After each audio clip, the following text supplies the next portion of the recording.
In my next bipartisan segment, I spoke to Isabel Brown, a conservative social media influencer and author of the book, The End of the Alphabet, How Gen Z Can Save America, and Isaias Hernandez, environmental educator and creator of Queer Brown Vegan, an independent media platform. He started to bring intersectional environmental education to all. Enjoy the conversation.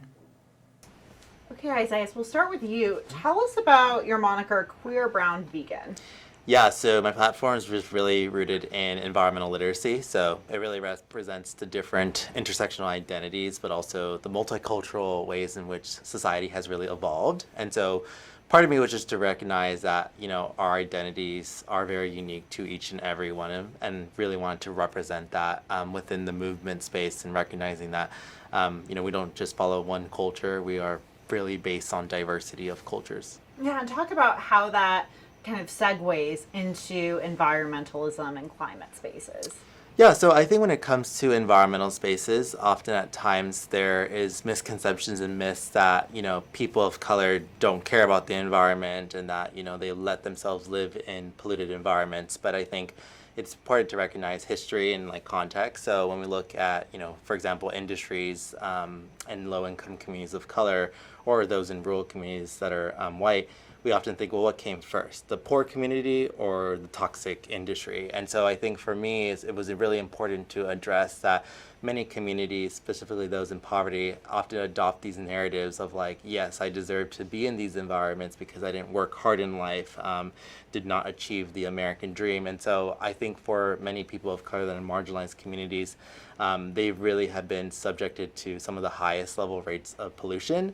And I think part of me is to really advocate for marginalized communities to recognize that they are part of this conversation, that they do care about the environment, and that they do want to see a healthy world for everyone. And Isabel, you often don't hear, conservative or Republican in the same sentence as environmentalism, climate. And I know you spend a lot of time explaining this activism to older conservatives. How do you do that, and how is it being received? Oh, I love this question because I think it's fascinating to hear that we, for some reason, have arrived at a time where the words conservative and conservationist don't belong in the same sentence, when in reality, the word conserve is right there in the word conservative, and it always has been for a reason. We've bought into this modern lie from society in the last several decades that they are mutually exclusive, and that if you prefer limited government, if you believe in God-given rights, if you want to prioritize freedom of expression or freedom of religion, a lot of these conservative buzz topics that we talk about all day, then that automatically precludes you from participating in any conversation about environmentalism. But I've really gone through a transformative experience in the last several months and years educating myself about the history of conservation in America and around the world because of the work that we do here in the United States. It was President Abraham Lincoln, the first Republican president, that set aside the first public land in the United States with the Yosemite Grant Act. You look at Teddy Roosevelt, who spearheaded the idea of the National Park Service and really was the greatest environmental president of all time, inarguably. Richard Nixon, a Republican, started the EPA. Even the Trump administration that just concluded had some of the most forward-thinking environmental policies of our time with modern presidents. Look at the Great American Outdoors Act and the Trillion Trees Initiative. So really this story and history of conservation baked right into the word conservative has always been there since the beginning of modern conservatism with the founding of the Republican Party. But for whatever reason, we've really lost that story. So it's really exciting to see groups like American Conservation Coalition really facilitating these conversations again, to know that it's not a partisan issue, to believe we all have a responsibility and an obligation to care for our beautiful spaces and to share them with others for generations to come. And we know that Florida Governor Ron DeSantis has talked quite a bit about conservation, particularly when it comes to the Everglades and some of those areas in Florida.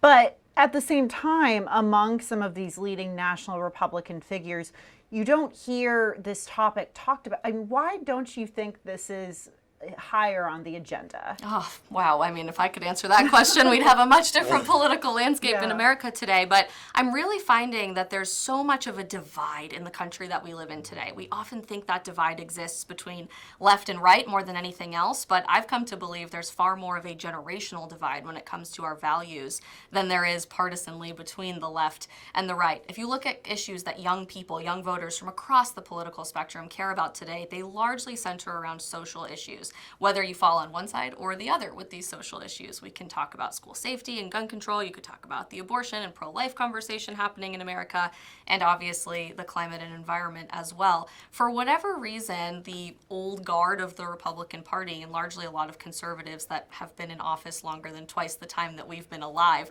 can't really latch on to this idea of social change being upstream from politics. They want to convince you that your wallet is on the ballot with every passing major election in midterms and presidential elections. I think the left has been very effective with our generation by convincing you that your life is on the ballot, and that if you don't support all of our policies and every single solution to these social problems that you're dealing with, then you just don't care about them. So I don't know that it's really a lack of concern or care from our elected officials as much as it is a strategic avoidance of these issues under the assumption they're going to lose public support, when in reality, I think it's going to dramatically help conservatives in office if they lean more into these social conversations. And Isaias, you've talked about, how you're passionate about climate literacy. What does that exactly mean? Yeah, so climate literacy is a little bit different from environmental literacy, is that climate really focuses on bringing in the topics around racial, social, and environmental justice. And I know that for justice and equity, that is something that is not so much not talked about, but rather misconstrued in different ways or reanalyzed in definitions of political parties. And so I think with climate literacy, the reason why it's so important to really educate that is that today, our generations that we have today we are the social media generation. So 25% of people are learning about climate or environmental related issues through social media, which is then a larger percentage with traditional media, and then you go into TVs and films. So climate literacy is also looking at the fact of how do we talk about greenhouse gases? How do we talk about emissions or pollutions? And so the climate aspect is really understanding the systems itself of our Earth-related sciences, of how they're really congregating and how they're really infecting or influencing the ways that we live as a society, such as the draining of water resources happening here in America from lack of access to clean air. So all of these things are very important to understand, whereas I think environmental literacy kind of also talks generally about the importance of saving the environment and some of the history. And I think with climate literacy allows us to further validate that as an extension of what are the other systems and mechanisms that are happening beyond the health and aspects and social. Do you two find that language surrounding, whether it's language about climate or the environment, do you think that's a roadblock between liberals and progressives from coming together on this issue? Maybe they don't understand each other. Maybe they don't hear each other. And what do you guys think? Absolutely. We just had a very productive roundtable conversation about this very topic, that it often feels like we're living in two different Americas today, largely because of our extremely polarized media. Social media obviously plays into that, but I think is helping to break some of those echo chambers by independent voices like us continuing to facilitate dialogue. But really, we're operating with two completely separate vocabularies. If you look at a word like climate, for example, it means two completely different things to a person that you're asking, depending on where they're coming from in the political world today in America. Sadly, everything has become a political connotation, down to the toothbrush that you used this morning or the underwear that you're wearing right now as you watch this video. And I think we get so defensive about defending our definition of that word that it often makes it really difficult for us to let our guards down and just have a productive conversation. Right. And I absolutely agree too. I think that it really depends on the different individuals how they see it, but collectively I think that we can agree that caring for life and humanity is a very shared common culture and story for all of society. And I do think that, if we're able to really understand that basis of foundation, I do think that we can come together to say, yes, we can work on this, while we may not always agree politically on the things that we say. And I think that it's normal to disagree as human beings. And I think that's something that we have to remember as we continuously progress into a more destabilized political world that we're entering, of how do we really keep those shambles intact for each other.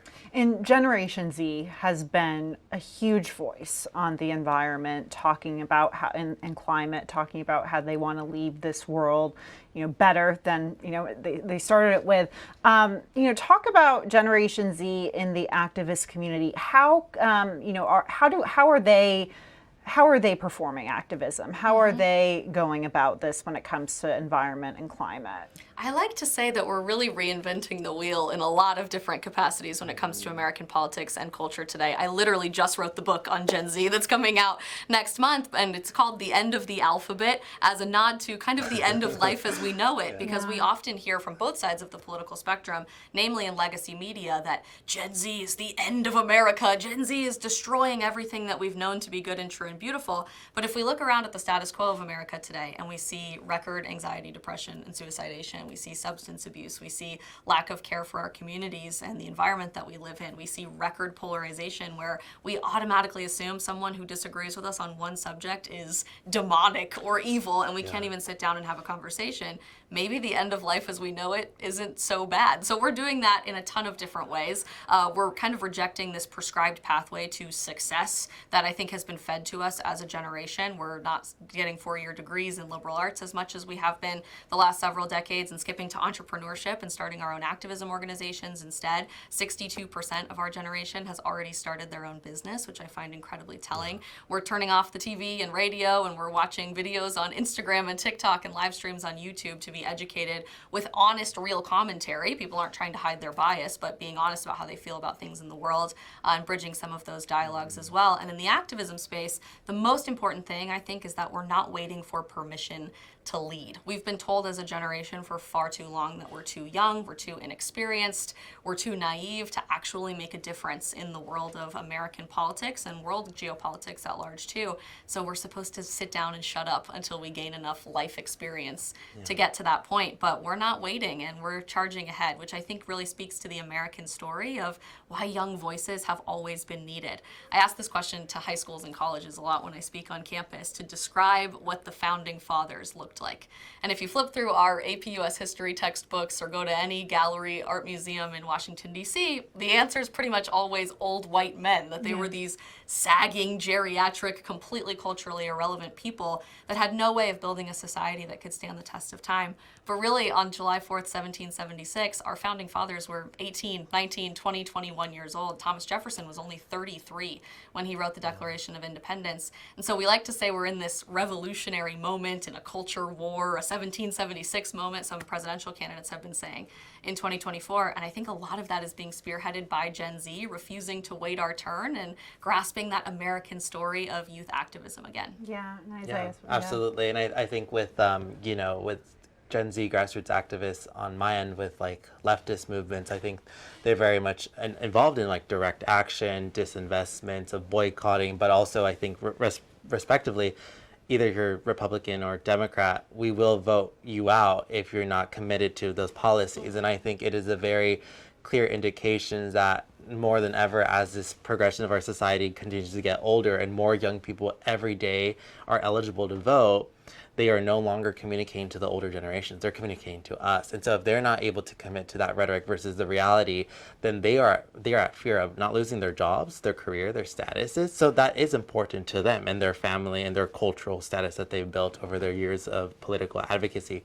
So it is in our best interest to recognize that if we are not going to recognize these things as an issue, we will find other candidates that are very suitable that will be able to tackle the environment and to say, I may not agree fully with the concept around climate change, but I want to save the earth. I want to save pollution. So let's actually come together. And I think realistically, that's how we're seeing it, is that we can save this democracy. It's just that it needs to be done right and communicated effectively. And just to wrap up, you hear people say, I maybe lean left or lean right, young people, members of Gen Z, but I don't see Gen Z enthusiastically lining up behind the Democratic platform or the Republican platform. They seem to like this I don't want to be labeled approach. From your perspectives, do you see them embracing that approach when it comes to the environmental and climate activist community? Oh, absolutely. And that speaks volumes with the data as well, that 52% of our generation who are newly registering to vote are choosing to register as independents. 52%, which is completely unheard of from a generational perspective. perspective, we're kind of seen as this prize to be won over in American politics, that for so long people and generations at large have pledged their allegiance to one color and one letter at the end of your voter registration, and you'll automatically vote down ticket that way every November. But kind of for the first time ever, we're really embracing individuality and independence in buying into the policies and the individuals that we know are going to follow through on those policies that we really care about. So we're voting with our values first rather than party first.